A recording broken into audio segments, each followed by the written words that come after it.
اولاد اللہ تعالیٰ کی بہت بڑی نعمت ہے۔ انسان جب صاحب اولاد ہوتا ہے تو خدا کی خاص رحمت اس کے شامل حال ہوتی ہے، لیکن اس کے ساتھ ساتھ انسان کے لیے یہ بہت بڑی آزمائش بھی ہے۔ اولاد کے ساتھ ڈھیر سارے مسائل بھی وابستہ ہوتے ہیں۔ ان کے لیے ان کے والد اور ان کی والدہ کے ذمے جو حقوق اللہ رسول نے صلی اللہ تعالیٰ علیہ وسلم عائد فرمائے ہیں ان کا خیال رکھنا بھی بڑا ہی ضروری ہے۔ ہمارے ہاں یہ ہوتا ہے کہ ماں باپ یقیناً اولاد کے لیے اچھا ہی سوچتے ہیں، لیکن چونکہ ہماری سوچیں ہمیشہ دنیا داری کے گرد گھومتی ہیں اور ہمارے زمانے میں کامیابی کا معیار ہی لوگوں نے اقتدار کو، مال کو، جاہ و حشمت کو بنا لیا، تو پھر اپنی اولاد کے لیے بھی لوگ اسی کے حصول کو سب سے بڑا سرمایہ سمجھتے ہیں اور ہمیشہ بچوں کی یہی تربیت کرتے ہیں کہ انہیں مال کیسے جمع کرنا ہے، انہیں کس طرح سے معاشرے کے اندر حصول اقتدار کے لیے یا بڑے مناصب کے لیے کوشش کرنی ہے۔ نتیجہ یہ نکلتا ہے کہ ایک عجیب سی مادہ پرستی ماحول میں پیدا ہو جاتی ہے۔ اسلام تربیت اولاد کے حوالے سے ہماری جو رہنمائی کرتا ہے تو وہ ساری باتیں اس میں شامل ہیں۔ بچوں کو آپ رزق حلال کمانے کی تلقین 100% کریں گے، انہیں اس فن سے ضرور آگاہ کریں کہ وہ کبھی کسی کے دستے نگر نہ رہیں، کہیں انہیں ہاتھ نہ پھیلانا پڑے، لیکن ان کی روحانی، اخلاقی، مذہبی تربیت یہ بھی اللہ تعالیٰ نے ماں باپ کے ذمے لگائی۔ یا ایھا الذین آمنوا قوا انفسکم واہلیکم نارا، اے ایمان والو خود بھی دوزخ سے بچو اور اپنے گھر والوں کو بھی دوزخ کی آگ سے بچاؤ۔ ایسے اسباب اپنے بچوں کو سکھاؤ کہ کہیں وہ جہنم کے راستے پر نہ پڑ جائیں۔ ان ساری راہوں کا انہیں تعین کر کے دو جو جنت کی طرف جاتی ہیں۔ ان کی جو اخلاقی زندگی ہے، ان کے کردار و عمل کا جو حسن ہے، اس کے لیے تم اپنے بچوں کی تربیت کرو۔ ہمارے ہاں اگر پہلی بات تو یہ ہے کہ ہم بچوں کو بار بار اسی بات کی طرف گامزن کرتے ہیں اور مثالیں بھی دیتے ہیں تو اس طرح کی دیتے ہیں کہ فلانے کا بیٹا دیکھو کتنے پیسے کما رہا ہے، فلاں کا بیٹا دیکھو کتنے بڑے عہدے پر فائز ہو گیا ہے، اور فلاں کا بچہ دیکھو کتنا شہرت پا گیا ہے۔ تو پہلے تو مثالیں ہی دنیا داری کی، اور اگر دین کے لیے ہم قائل کرنا بھی چاہتے ہیں تو کچھ مثالیں سنا کر، کچھ باتیں بتا کر، کچھ تقریر سنا کر۔ تو یاد رکھیے گا تقریریں گھر سے باہر چلتی ہیں، گھر کے اندر عمل چلتا ہے۔ بچوں کی دینی اور روحانی تربیت کرنے کے لیے سب سے پہلے ماں باپ کو دینی اور روحانی زندگی گزارنی پڑے گی۔ بچے جس طرح باپ کو وقت پر ڈیوٹی پہ جاتا ہوا دیکھتے ہیں، انہیں اپنے باپ کو وقت پر اٹھ کے نماز پڑھتا بھی دیکھنا پڑے گا۔ اگر اس کا کاروبار کم ہو جائے، کہیں نقصان ہو جائے، تو جس طرح وہ اسے پریشان اور بے حال دیکھتے ہیں، کاش ایسا ہو نا کہ کبھی باپ کی آنکھوں میں آنسو آئیں اور بچے پوچھیں کہ ابا جی کو کیا ہے، تو اماں کہے پتر تمہارے باپ کو حضور کا مدینہ یاد آتا ہے۔ یہ چیزیں روحانی زندگی جب ہم گزاریں گے تو بڑی جلدی ہمارے بچوں کے اندر یہ چیزیں پیدا ہوں گی۔ لیکن یہ تو نہیں نہ ہو سکتا کہ آپ فصل گندم کی بوئیں اور کاٹنا چاول چاہیں، یہ ممکن نہیں ہے۔ ہم چاہیں کہ ہم گھر میں کوئی دینی کام نہیں کریں گے، لیکن پتر تیرے اوپر پابندی ہے، تو نے سارے دینی، روحانی، اسلامی سارے تو نے کام کرنے ہیں۔ میرے پاس لوگ بچے داخل کرانے آتے ہیں تو ایک جملہ وہ اکثر بولتے ہیں، وہ کہتے ہیں جی میں بچہ داخل کرانا چاہتا ہوں تاکہ میری بخشش کا ذریعہ بن جائے۔ تو میں کہتا ہوں یہ بات آپ کی ٹھیک ہے، حدیث پاک میں الفاظ موجود ہیں کہ اللہ تعالیٰ والدین کو اعزاز دے گا، لیکن آپ ماشاءاللہ باشعور ہیں۔ اگر آپ کو اس بات کا شعور ہے نا کہ بچے کی وجہ سے، حافظ قاری علامہ صاحب کی وجہ سے میری بخشش ہو جائے گی، تو اور بھی تو کئی چیزیں بخشش والی ہیں، آپ عمل کیوں نہیں کرتے؟ ان پر آپ توجہ کیوں نہیں دیتے؟ اس طرح بھی تو آپ غور فرمائیں۔ آپ کسی اور کے ذریعے سے جو بخشش چاہتے ہیں تو کوئی ایسا کام کرے نا کہ ہم رب سے دعا کریں تو اللہ ہماری وجہ سے کسی اور پر بھی فضل فرما دے۔ لیکن ہم اپنے آپ کو تبدیل نہیں کرنا چاہتے، اپنے اندر تبدیلی نہیں لانا چاہتے۔ ہم کوئی سویرے اٹھ کے کچھ مصلی کو، عبادت کو، اللہ کو ٹائم نہیں دینا چاہتے۔ ہم گھر میں سچ نہیں بولنا چاہتے۔ کیا ہمارے بچوں کو خبر نہیں ہے کہ ہم موبائل پہ کیا دیکھتے ہیں؟ کیا بچوں سے یہ بات چھپی ہوئی ہے کہ گھر کے اندر جو مال آتا ہے وہ کس طرح کا ہے؟ کیا ہمارے بچے نہیں دیکھتے کہ ہمارے باپ کا رویہ ہماری ماں کے ساتھ کس طرح کا ہے؟ کیا وہ چیزیں بنظر غور سے ملاحظہ نہیں کرتے کہ ہماری اماں کا رویہ اپنے میکے کے حق میں کیا ہوتا ہے اور باپ کے والدین کے حق میں کیا ہوتا ہے؟ وہ ساری چیزیں جو ہمارے گھر میں ہو رہی ہوتی ہیں وہ بغیر ہمارے بتائے بچے اسے سبق لے رہے ہوتے ہیں. اس رستے کے وہ مسافر ہوتے ہیں جس رستے پر میرے گھر والے چل رہے ہوتے ہیں. تو اپنے بچوں کی اخلاقی تربیت کے لیے سب سے پہلے تو گرمیوں میں دوپہر کو سارے لوگ کی گاؤں میں سویا کرتے تھے, تو ایک بچہ, ایک نوجوان موٹر سائیکل پہ نا, اس نے بڑا سخت ہارن لگایا ہوتا تھا. تو وہ لاڈلا بچہ تھا, اپنے ماں باپ کا اکلوتی اولاد تھی, تو وہ گلی سے گزرتا تو میری والدہ بڑی ناراض ہوتی, کئی دفعہ برا بھلا بھی کہتی ہیں کہ اس کو شرم ہی نہیں آتی, یہ سوتوں کو جگا دیتا ہے, اتنا سخت ہارن لگا دیا ہے. پھر کچھ عرصے کے بعد اس نے وہ ہارن کھیڑ دیا, اسی گلی سے گزرتا لیکن چپکے سے. تو بچہ شرارتیں کرنے والا شرارت چھوڑ جائے تو پھر بھی سوال کھڑا ہوتا ہے کہ کیوں چھوڑ گیا ہے. تو اماں جی کہنے لگی انہوں پوچھتے سے کی ہویا سوں. میں نے اس سے ایک دن کہا کہ خیر ہے, تو مجھے کہنے لگا بھائی جان میرے گھر میں بیٹی پیدا ہوئی ہے.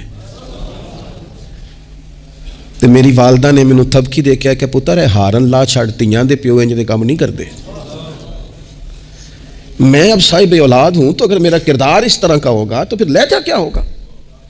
میں نے چھوڑ دیے سارے کام, چونکہ میرے گھر میں بیٹی آ گئی ہے, اور میری ماں نے مجھے کہا ہے کہ بیٹیوں کے باپ کا یہ لہجہ نہیں ہوتا, ان کے انداز بڑے شستہ بڑے صاف ہوتے ہیں, چونکہ گھر میں بیٹی نے آنکھ کھولنی ہے, اس نے وہ رنگ دیکھنا ہے. میں ایک دوسری بات بھی آپ کو عرض کرتا ہوں. میں کھانا کھا رہا تھا, گھر کے اندر بیٹھا تھا, تو میری گھر والی مجھ سے کہنے لگی کہ باہر بچہ بڑا بلک بلک کر رو رہا ہے مدرسے کا. میں نے کہا جلدی سے بلاؤ. وہ بچہ اندر آیا تو وہ کانپ رہا تھا, اور اس کی حالت اس طرح کی تھی کہ شاید تھوڑی دیر میں گر جائے. تو مجھے تو کھانا بھول گیا. میں نے کہا پتر خیر ہے, کیا ہوا کیا ہے. تو بولے تو اس سے بات نہ ہو سکے, ہانپتے کانپتے تڑپتے ٹوٹتے جملے. وہ میں نے کہا بیٹے کیا بات ہے, چھوٹا سا بچہ ہے. کہنے لگا میں نے گھر ٹیلی فون کیا تھا, میرے ابا جی پھر میری اماں سے لڑ رہے ہیں. حضرت صاحب جب وہ لڑتے ہیں تو ہم چارپائیوں کے نیچے چھپ جاتے ہیں, خوف آتا ہے. میری بہنیں روتی ہیں, ہمیں کسی چیز سے اتنا ڈر نہیں آتا, کیونکہ ہمارا والد پھر ہماری اماں کو مارتا ہے, خوف آتا ہے. آج گھر میں نا پھر ابا جی اماں کو پیٹ رہے ہیں. میں نے فون کیا تھا تو بہنیں رو رہی ہیں, آپ دعا کر دیں ہمارے گھر میں سکون ہو جائے. ہم تو اپنے بچوں کی آنکھوں میں آنسو نہیں دیکھ سکتے, پر یہ کس نے رلایا ہمارے بچوں کو, ماں باپ نے مل کے. کس نے تباہی کی, ان کے خیالات کیوں بکھر گئے, اتنا خوف کس چیز نے طاری کیا, یہ سکون کس نے چھینا. میں نے پھر ان کے والد کو بلایا, گزارش کی, اور مجھے امید ہے کہ وہ میری بات بھی سمجھ گئے ہوں گے. میں نے ان کو وہ سارے حالات سے آگاہ کیا کہ آپ کے بچوں کی نفسیات کہاں تک جا رہی ہے. پر میری آپ اس واقعے کے بعد میں سمجھا کہ شاید یہ ایک گھر کا مسئلہ تو نہیں ہوگا, جانے کتنے گھروں میں یوں ہوتا ہوگا, کتنے بچے خوف کی زندگی گزارتے ہوں گے, اللہ جانے اب کیا ہونے لگا ہے. تو اپنے بچوں کی اخلاقی تربیت کے لیے, اخلاقی بڑا پیار کرتا ہے باپ اپنے بچے سے. میں صحیح بتاتا ہوں آپ کو, بڑا پیار کرتی ہے ماں اپنے بچے سے, لیکن یاد رکھنا اس پیار میں کہیں وہ اخلاقی حدود کو کراس نہ کر جائے. یہ دیکھ لینا کہیں آپ کے لاڈ پیار میں کوئی ناجائز بات اس کے منہ سے نکلے کسی کے بارے میں, اور آپ اسے قبول کر کے کہیں اسے تباہ نہ کر دیں. باپ میں نے دیکھا ہے یہ کام کرتے ہیں کہ بچے نے اگر کبھی کوئی تحفہ مانگ لیا ہے اور موقع آ گیا ہے تحفہ دینے کا, تو باپ اوور ٹائم بھی لگاتا ہے. والد کہتا ہے اپنی فیکٹری کے مالک سے کہ میں تھوڑے تھوڑے کٹوا دوں گا, پر مجھے بچوں کے لیے گفٹ خریدنا ہے, ان کے کپڑے بنوانے ہیں. بڑی جان جوکھوں میں ڈالتا ہے, اور وہ کہتا ہے کہ میں اپنے بچوں کو مایوس نہیں دیکھنا چاہتا, میں اعلیٰ سے اعلیٰ چیز بھی لاؤں گا. پر آپ کو پتہ ہے اللہ کے پیارے رسول علیہ السلام نے فرمایا کسی باپ کا اپنے بیٹے کے لیے, اپنی بیٹی کے لیے سب سے بہترین تحفہ یہ ہے کہ وہ اپنے بچوں کو اچھا ادب سکھا دے. یہ سونا تحفہ دیا ہے باپ نے کہ اس بچے کو اس نے اچھی تربیت سے روشناس کرا. یہ خوبصورت تحفہ سونا, یہ کمال کر دی والد نے کہ اس نے اپنے بچے کے آداب زندگی میں ایک اچھے ادب کا اضافہ کیا. آپ نہ ہزاروں کا لاکھوں کا تحفہ لے کے آئیں, لیکن اس کی اخلاقی تربیت کریں, اس کے کردار میں جاذبیت پیدا کریں. ہو نہ آج بھی کوئی ماں ایسی جو غوث پاک کی ماں کی طرح کہے پتر بھوک کاٹ لینا پر جھوٹ نہ بولنا. ہو نہ کوئی ماں آج بھی ایسی جو بابا فرید کی ماں کی طرح یہ کہے پتر تجھے شکر پسند ہے پر ملے گی تب جب تو نماز پڑھ کے مصلی اٹھائے گا. ہو نہ آج بھی کوئی خواجہ بختیار کاکی کی ماں جیسی ماں جو سارا دن گھر میں سپارے پڑھتی رہے اور 15 سپارے یاد ہوں اور صبح شام پڑھے. او خدا کے بندو, کچھ چیزیں ایسی ہیں جو کردار کی روشنی سے نور پاتی ہیں, جو صرف عمل کے حسن سے دنیا کو حسین کر دیتی ہیں. بچوں کی روحانی تربیت, اخلاقی تربیت, ہم نا جو بچوں کو سبق دے رہے ہیں وہ محدود زندگی کا دے رہے ہیں. ہم مسلمان ہیں, ہمیں ہمارے دین نے کہا ہے کہ زندگی 60-70 سال کی نہیں, اس کے بعد بھی ایک زندگی ہے جو ہمیشہ رہنے والی ہے, ختم نہ ہونے والی ہے. ہم نے بچوں کو جتنے اسباق پڑھائے ہیں وہ دنیاوی زندگی کے لیے, روزی روٹی کے لیے, کاروبار کے لیے, شادی نکاح کے لیے, لیکن ہمیں ہمارے دین نے کہا ہے کہ انہیں وہ سبق بھی دو جو قبر میں بھی انہیں کامیاب کرے. قوا انفسکم واہلیکم نارا, خود بھی دوزخ کی آگ سے بچو گے اور اپنے بچوں کو بھی بچاؤ گے, یہ اہتمام کرو.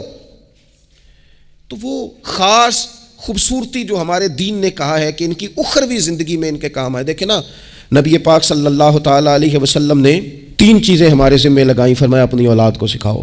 یہ باپ کے ذمے لگائی ہیں حضور نے چیزیں, ماں کے ذمے لگائی ہیں. فرمایا یہ اپنی اولاد کو سکھاؤ. 3 چیزیں. یا رسول اللہ صلی اللہ علیہ وسلم کون کون سی؟ فرمایا ایک تو اپنی اولاد کو اپنے نبی کی محبت سکھاؤ.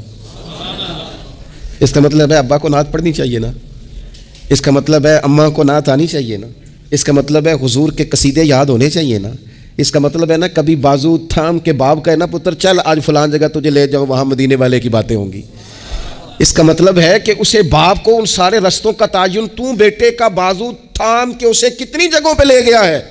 چل ایک دن یوں بھی کر, تھام اس کا بازو اور اسے حضور کے مدینے بھی لے جا کر, محبوب کے سامنے کھڑا. فرمایا اپنے بچوں کو اپنے نبی کی محبت سکھاؤ, اور فرمایا دوسرے کام یہ کرو کہ اپنے بچوں کو اپنے نبی کی اولاد کی محبت سکھاؤ. سکھائی حضرت عمر نے جناب عبداللہ کو, عبداللہ ابن عمر کو محبت, تو پھر انہوں نے محبت کی. اپنی اولاد کو اپنے نبی کریم کی اولاد کی, اہل بیت کی محبت سکھاؤ. اور تیسرا حضور نے ذمہ لگایا کہ اپنے بچوں کو قرآن پاک کی تلاوت سکھاؤ. یہ ماں باپ سکھائیں, پہلے خود سیکھیں پھر اپنے بچوں کو سکھائیں. انہیں کہ پتر آ بیٹھ میرے پاس بیٹھ کے قرآن شریف پڑھ, میں تجھے پڑھاتا ہوں. تلاوت کلام مجید تو ہر مسلمان کے لیے صحیح تلفظ سے سیکھنا ضروری ہے, تو پہلے سیکھیں پھر سکھائیں. تو ان کی اخلاقی تربیت, روحانی تربیت, 2 انسان کی تربیت کے مزاج ہوتے ہیں. ایک اس کی ظاہری تربیت ہوتی ہے, ایک اس کی باطنی تربیت ہوتی ہے.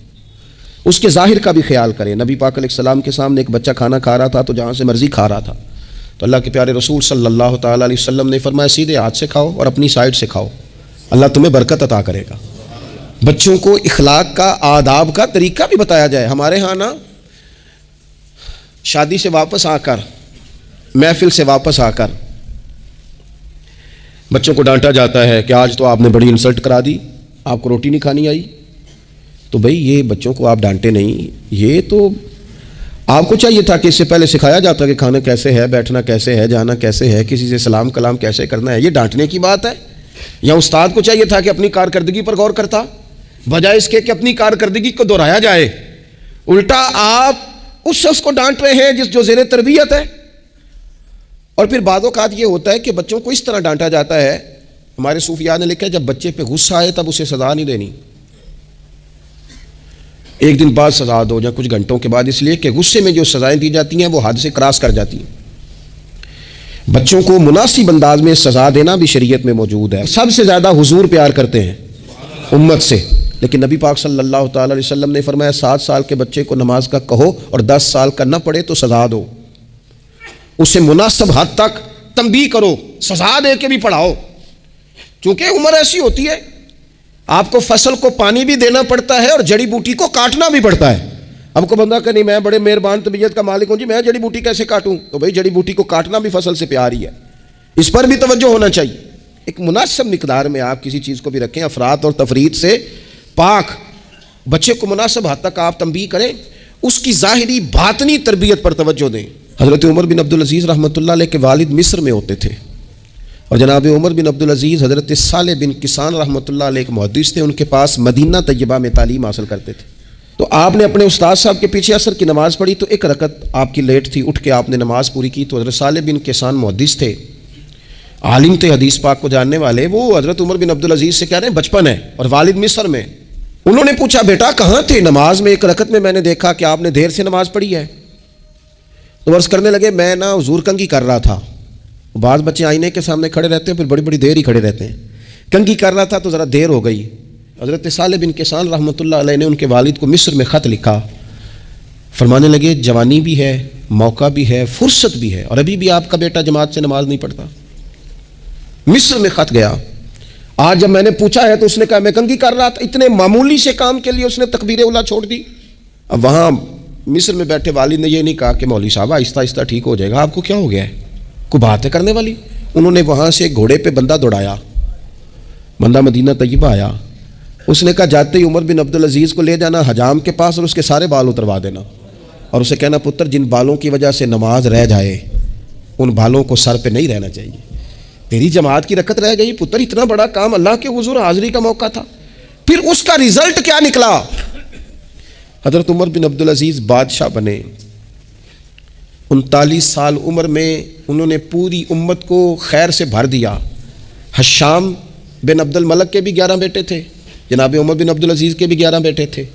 حشام جب دنیا سے گیا تو ہر بیٹے کو 10 لاکھ دینار آئے، اور جناب عمر بن عبدالعزیز جب دنیا سے گئے تو 11 بیٹے تھے اور 6 دینار تھے، اور جاتی دفعہ کہنے لگے پتر اپنے باپ پہ شکوہ نہ کرنا، تمہارا باپ بزدل تھا، 2 رستے تھے، یا تو میں اپنے لیے جہنم کٹھی کرتا اور تمہارے لیے جائیداد بناتا، لیکن میں بزدل تھا، دوزخ سے ڈر گیا، میں جائیداد نہیں بنا سکا، اپنے باپ کو معاف کر دینا۔ تو بچے کہنے لگے ابا جی ہم جس گلی سے گزرتے ہیں لوگ اٹھ کے کھڑے ہو جاتے ہیں کہ نیک باپ کی اولاد جا رہی ہے، اچھے باپ کے بچے جا رہے ہیں، ہمیں کوئی ضرورت نہیں جائیدادوں کی۔ وہ شخص جو یہ بیان کرتا ہے نا کہ 6 دینار چھوڑ گئے تھے، وہ کچھ کفن دفن پہ لگ گئے، کچھ اور کسی کام لگ گئے، 6 دینار کل بچے بچوں کے پاس، 11 بیٹوں کے پاس، لیکن وہ شخص کہتا ہے وہ جو 10 لاکھ دینار حشام بن عبد الملک کے بچوں کو آئے تھے وہ مسجدوں کے سامنے بھیک مانگا کرتے تھے، کیونکہ جب بچوں کو بنا اس طرح کا دیا گیا کہ کھانے میں پینے میں موج میں اڑا دیا مال، اور یہ جو 6 دینار 11 بیٹوں کو دے کے گیا، رب نے اتنی برکت دی کہ ایک ایک بیٹا ایک وقت میں 100 گھوڑے مال کے بھرے ہوئے رب کے رستے میں خیرات فرمایا کرتے تھے۔ اصل دولت اولاد ہے، اصل دولت اس کا اخلاق ہے، اصل دولت اولاد کی اخلاقی تربیت ہے۔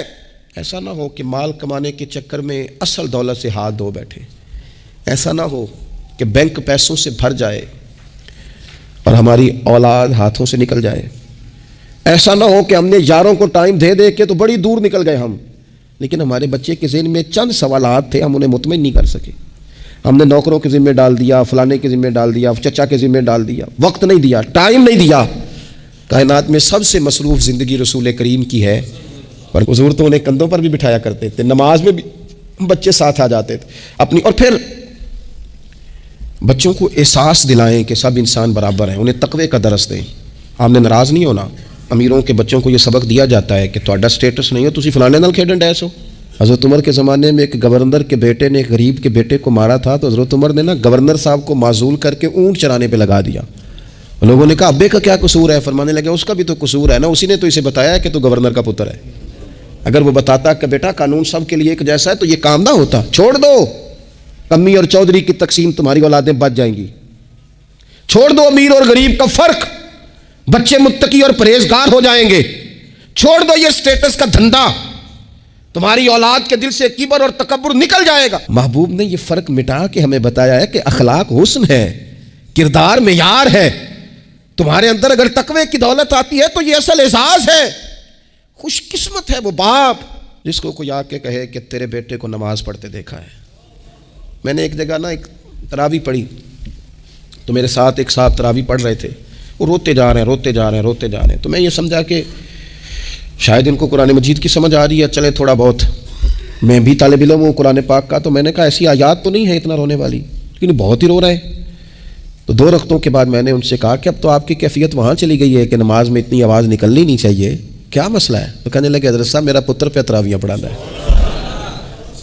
تو یہ دیکھیں نا، یہ بہت بڑی خوبصورتی ہے، لیکن یاد رکھیں اس کا حافظ قاری عالم ہونا بھی بڑی بات ہے، لیکن شرط یہ ہے کہ وہ اخلاقی طور پر اگر ایک اچھا انسان بن جائے تو پھر بھی بڑی بات ہے۔ اگر آپ کو یہ کوئی آ کے بتائے کہ میں جا رہا تھا چکی پہ گندم لے کر پسوانے کے لیے، لیکن تیرے بیٹے نے تو جلدی سے موٹر سائیکل روکا ہے، اس نے کہا چچا جان مجھے دینا میں چھوڑ کے آتا ہوں، اور میں جا رہا تھا ڈاکٹر کی طرف دوا لینے، لیکن اس نے کہا کہ آپ ادھر میرے ساتھ آئے نا، میں جاتا ہوں آپ کو لے کر کے۔ یہ بہت بڑا اعزاز ہے، بچوں کو اخلاقاً مضبوط کر دینا، ان کے کردار کے اندر وہ خوبصورتی لے آنا۔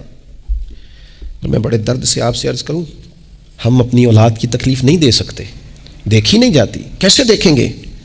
تو مجھے بتاؤ، کیا خدا نہ خواستہ اللہ تعالیٰ سب کو محفوظ کرے، قیامت میں اگر اولاد کو عذاب ہوگا تو دیکھا جا سکے گا؟ اور اگر نہیں دیکھ سکتے تو پھر خدا را کبھی بھی انہیں رزق حرام نہ کھلانا، تھوڑی روٹی لیکن حلال، تھوڑا مال مگر جائز، سادہ سواری مگر جائز پیسوں. میرے نبی پاک صلی اللہ علیہ وسلم نے فرمایا جو گوشت حرام سے پلے گا وہ جنت میں نہیں جائے گا. اپنے بچوں کے لیے رزق حلال کا بندوبست کریں. جس طرح ڈھونڈ کے لاتے ہو نا بچوں کے لیے اچھا گوشت، ڈھونڈ کے لاتے ہو نا بچوں کے لیے وہ غذا جس میں ملاوٹ نہ ہو، ڈھونڈ کے لاتے ہو نا بچوں کے لیے وہ والا کھانا جو غیر معیاری نہ ہو، معیاری ہو، ڈھونڈ کے لاتے ہو نا خالص چیزیں اپنے بچوں کے لیے، اسی طرح ان کے لیے طیب اور طاہر رزق بھی لے کے آؤ تاکہ ان کے اندر روحانیت پیدا ہو، تاکہ تقوی کی روشنی دوڑے. امام حسن رضی اللہ تعالیٰ عنہ مسجد نبوی شریف میں تشریف لائے تو صدقے کی کھجوروں کا ڈھیر لگا ہوا تھا. ایک کھجور بچپنا تھا، اٹھا کے منہ میں رکھ لی تو اللہ کے رسول صلی اللہ علیہ وسلم نے انگلی ڈال کے نکال دی. فرمایا پتر میری اولاد کے لیے صدقہ جائز نہیں ہے. انگلی ڈال کے حضور نے نکال دی. ہمیں یہ سبق دیا کہ تمہاری اولادوں کے قریب صرف وہ رزق جانا چاہیے جنہیں رب رسول نے ان کے لیے جائز رکھا ہے. اگر گلے میں انگلی ڈال کر بھی تمہیں وہ لقمے نکالنے پڑے تو نکال دینا. یہ طریقہ تمہارے لیے تمہارے نبی نے رکھا ہے، ان کے قریب حرام نہ جانے دینا، ورنہ ہم ڈھونڈتے پھریں گے دوستو، ہم ڈھونڈتے پھریں گے، چیزیں کہیں کی کہیں پہنچ جائیں. خدا را ان کا قصور کیا ہے نونہالوں کا؟ یہ تو ہماری گود میں پلتے ہیں، کیوں ہم انہیں وہ والا مال لا کے دیتے ہیں جو ان کے لیے جائز نہیں؟ کیوں ایسی چیزیں انہیں فراہم کرتے ہیں کہ ان بیچارے بھولوں کو پتہ ہی نہیں ابا کیا کچھ لے آیا؟ طیب، حلال، پاکیزہ، صاف ستھرا، معیاری ان کے لیے غذا کا بندوبست کریں. اور ان کے لیے ایک بات اور آپ کو آخر میں عرض کرنی ہے، یہ آپ نے نا میری منت سمجھنی ہے. اس طرح بچوں کو نسخے بتاتے ہیں نا کمائی کرنے کے، اس طرح انہیں ہنٹس دیتے ہیں نا دنیا میں چھا جانے کے، اس طرح آپ اپنے بچوں کو وظیفے بتائیں، انہیں اذکار کی فضیلت والد صاحب بتائیں. کیوں؟ کہ یہ میرے نبی پاک کا طریقہ ہے صلی اللہ تعالی. دیکھو نا حضور کے دروازے سے سب کو سب کچھ ملتا ہے نا. اور صحابہ کہتے ہیں جو چیز نہیں سنی نا کبھی وہ لفظ نہیں ہے، یہ لا نہیں ہے، یہ سنا ہی نہیں کبھی. لیکن نبی پاک صلی اللہ تعالیٰ علیہ وآلہ وسلم نا سحری کے وقت سیدہ فاطمہ آرام فرماتی سحری کے وقت، تو حضور نے ہماری تعلیم کے لیے، ہمیں سمجھانے کے لیے بیٹی کو پاؤں سے پکڑ کر اٹھایا. فرمایا فاطمہ اٹھو، یہ تو رب سے رزق مانگنے کا وقت ہے. اٹھو، طلوع فجر سے طلوع صادق تک اللہ تعالیٰ رزق تقسیم کرتا ہے. اٹھو، مصلے کو آباد کرو. شاید یہی وہ سبق تھا کہ امام حسن کہتے ہیں پھر میں نے اپنی ماں کو ساری ساری رات ہی مصلے پہ دیکھا، سارا دن ہی دعائیں مانگتے دیکھا. او دیکھو میرے دوستو، حضور کے دروازے سے سب کو سب کچھ ملتا ہے، پر جب سیدہ فاطمہ نے کہا تھا نا یا رسول اللہ غلام مل جائے تو کریم رسول نے بیٹی کو وظیفہ دیا. چلو حضور کی سنت سمجھ کے ابا جی ایک ایک وظیفہ بتائیں نا اپنی اپنی بیٹیوں کو. بتائیں گے انشاءاللہ؟ چلو ایک ایک وظیفہ بتائیں نا بیٹوں اور بیٹیوں کو، اور کہیں کہ یہ میں بھی پڑھتا ہوں، بڑی برکت والا ہے پتر تو بھی پڑھا کر. یہ وظیفہ بتائیں گود میں بٹھا کے. میں نے کہا ہم ہنٹس دیتے ہیں مال کمانے کے، یہ بھی تو دو نا. تو نبی پاک علیہ السلام نے کہا پتر غلام تو میں مدینے کے غریبوں پر تقسیم کروں گا، لیکن تجھے ایک وظیفہ دیتا ہوں، 33 بار سبحان اللہ پڑھا کر، 33 بار الحمدللہ پڑھا کر، 34 بار اللہ اکبر پڑھا کر. جب بھی یہ وظیفہ ختم ہوگا رب غلام آزاد کرنے کا ثواب عطا فرمائے گا. اس تسبیح کا نام ہی تسبیح فاطمہ ہے. اور شان یہ ہے کہ فرمایا اگر کسی کے گناہ سمندر کی جھاگ کے برابر بھی ہوں تو ہر نماز کے بعد یہ پڑھے اللہ سارے گناہ معاف فرما دے گا. تھوڑا تھوڑا کسی وقت بیٹھ نہ جائیں بچوں کو لے کے گھر کے اندر کے پتر آؤ نا آج درود شریف پڑھیں. صبح نا کبھی کبھی بڑا یاد آتا ہے، میری دادی اماں تخت پوش پہ بیٹھتی تھیں، وہ نماز پڑھ کے پھر سب کو جگاتی تھی. اٹھو، اور دونوں لفظ کہتی تھی، اٹھو سبق پڑھو تو نماز پڑھو. نماز اور سبق اس سے مراد ہے نماز پڑھ لو اور پھر قرآن پاک. یہ 2-4 دن کریں نا ہم سارے اپنے اپنے گھر میں. کیا ہو بھی بچوں سارے پہلے نماز پڑھیں پھر سارے قرآن شریف کھولیں. تھوڑی دیر یہ کھولو نا، امید ہے رب کے فرشتے رحمتوں کا نزول فرمائیں گے. تو بچوں کی روحانی، اخلاقی، عملی، دینی تربیت پر ہم نے توجہ دینی ہے. اللہ تعالی ہمیں اس کی توفیق عطا کرے.